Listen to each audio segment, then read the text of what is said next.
നമുക്ക് 40ാമത്തെ ശ്ലോകത്തിലേക്ക് പ്രവേശിക്കാം. ഗംഭീരായ പയസി സരിതശ്ചേതസീവ പ്രസന്നേ ഛായാത്മാപി പ്രകൃതി സുഭഗോ ലപ്സ്യതേ തേ പ്രവേശം തസ്മാദസ്യാഃ കുമുദവിശദാന്യർഹസി ത്വം ന ധൈര്യാന്മോഘീകർത്തും ചടുലശഫരോദ്വർത്തന പ്രേക്ഷിതാനി. ഇതാണ് ശ്ലോകം.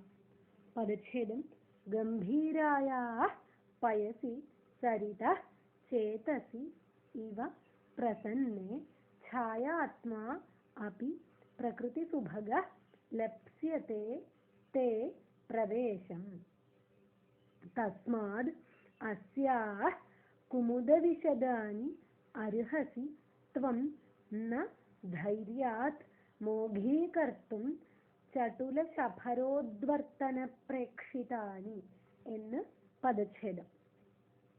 ഇവിടെ അർഹസി എന്നും ലപ്സ്യത്തെ എന്നും രണ്ട് ക്രിയാരൂപങ്ങളുണ്ട്. അപ്പോൾ എങ്ങനെയാണ് അന്വയം വരിക നോക്കാം. ഗംഭീരായ പ്രസന്നേ പയസി തേ ഛായാത്മാ അപി പ്രകൃതി സുഭഗ തേ പ്രവേശം ലപ്സ്യത്തെ എന്ന് പൂർവാർദ്ധത്തിന്റെ അന്വയം നമുക്ക് പറഞ്ഞു വെക്കാം. അപ്പോൾ തേ പ്രവേശം ലപ്സ്യത്തെ എന്നാണ് ആ സെന്റൻസ്, വാക്യം. നിനക്ക് പ്രവേശം ലഭിക്കും. എവിടെ? ഗംഭീരായ പയസി, ഗംഭീരയുടെ പയസിൽ, ഗംഭീര നദിയുടെ ജലത്തിൽ. എങ്ങനെയുള്ളതാണ് ആ ജലം? പ്രസന്നേ, പ്രസന്നമായ നിർമ്മലമായ ജലത്തിൽ. അത് ഏതുപോലെ? ചേതസി ഇവ പ്രസന്നേ, ചേതസി ഇവ പ്രസന്നേ, മനസ്സുപോലെ ദോഷരഹിതമായ നിർമ്മലമായ ജലത്തിൽ നിനക്ക് പ്രവേശം ലഭിക്കും. എന്താ കാരണം? പ്രകൃതി സുഭഗഃ, പ്രകൃതി സുഭഗനായ നിനക്ക്. പ്രകൃതി സുഭഗഃ ഛായാത്മാ അപി തേ പ്രവേശം ലപ്സ്യത്തെ. പ്രകൃത്യാ തന്നെ സുഭഗനായ നിന്റെ ഛായാത്മാവിന്, ഛായ എന്ന് പറഞ്ഞാൽ എന്താണ്? നിഴല് അല്ലെ? ഛായാത്മാ അപി പ്രവേശം ലപ്സ്യത്തെ. ഛായാത്മാവായിട്ടെങ്കിൽ പോലും നിനക്ക് അതിലേക്ക് പ്രവേശം ലഭിക്കും എന്നാണ് ഇവിടെ പറയുന്നത്. തസ്മാദ് അസ്യാഃ, അതുകൊണ്ട് നീ അസ്യാഃ കുമുദവിശദാനി ചടുലശഫരോദ്വർത്തന പ്രേക്ഷിതാനി മോഘീകർത്തും ധൈര്യാത് ന അർഹസി. നീ വല്ലാത്ത ധൈര്യം കാണിച്ചിട്ട് ഇവളുടെ ചടുലശഫരോദ്വർത്തന പ്രേക്ഷിതങ്ങളെ വിഫലമാക്കാൻ അർഹിക്കുന്നില്ല.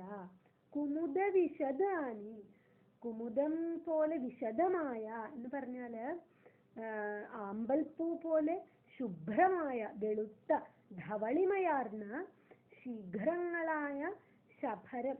ശഫരം എന്ന് പറഞ്ഞ മീനാണ്. ആ മീനുകളുടെ ഉദ്വർത്തനങ്ങൾ എന്ന് പറഞ്ഞാല് വട്ടം കറങ്ങലുകൾ. ആ വട്ടം കറങ്ങലുകൾ പോലെയുള്ള പ്രേക്ഷിതങ്ങൾ, നോട്ടങ്ങൾ, അതിനെ മോഘീകർത്തും നിഷ്ഫലമാക്കാൻ ത്വം ധൈര്യാത് ന അർഹസി. വല്ലാത്ത ധൈര്യം കാണിച്ചിട്ട് ഇതൊന്നും എനിക്ക് വേണ്ട എന്ന് വിചാരിക്കാൻ നിനക്ക് പ്രാപ്തിയില്ല. നീ അതിന് അങ്ങനെ ചെയ്യാൻ പാടില്ല. നീ അത് ഗംഭീരയുടെ പയസിൽ ഛായാത്മാവായിട്ടെങ്കിലും ഇറങ്ങിച്ചെന്ന് അവളുടെ അതിമനോഹരങ്ങളായ ചടുലങ്ങളായ നോട്ടങ്ങളെ സ്വീകരിക്കണം. അതിനെ വിഫലമാക്കി കളയരുതേ എന്ന് സൂചിപ്പിക്കുകയാണ് ഈ ശ്ലോകത്തിൽ. ഗംഭീര നദിയുടെ ജലത്തെ ആസ്വദിച്ചു വേണം നീ പോകാൻ എന്നാണ് ഇവിടെ പറയുന്നത്. ആ നദിയിൽ നിന്നും ജലം സ്വീകരിക്കണം എന്ന് പറയുന്നത് എത്ര കാവ്യാത്മകമായിട്ടുള്ള വക്രോക്തി രൂപത്തിലുള്ള ഭാഷയിലാണ് എന്ന് നോക്കൂ. ധ്വന്യാത്മകമായിട്ടുള്ള ഭാഷയിലാണ് നോക്കൂ. അതാണ് നമ്മൾ വക്രോക്തിയുടെ പ്രാധാന്യത്തെ കുറിച്ച് കേട്ടു അല്ലെ? ആ വക്രമായിട്ടുള്ള ഉക്തി അതാണ് ഇവിടെ ഭംഗിയായിട്ട് കാളിദാസൻ അവതരിപ്പിച്ചിട്ടുള്ളത്. ഗംഭീരായ പയസി, എങ്ങനെയുള്ള പയസി? ഗംഭീരായ സരിതഃ, ഗംഭീര എന്നു പേരായ സരിത്തിന്റെ പയസി ജലത്തിൽ, ഏതുപോലെ?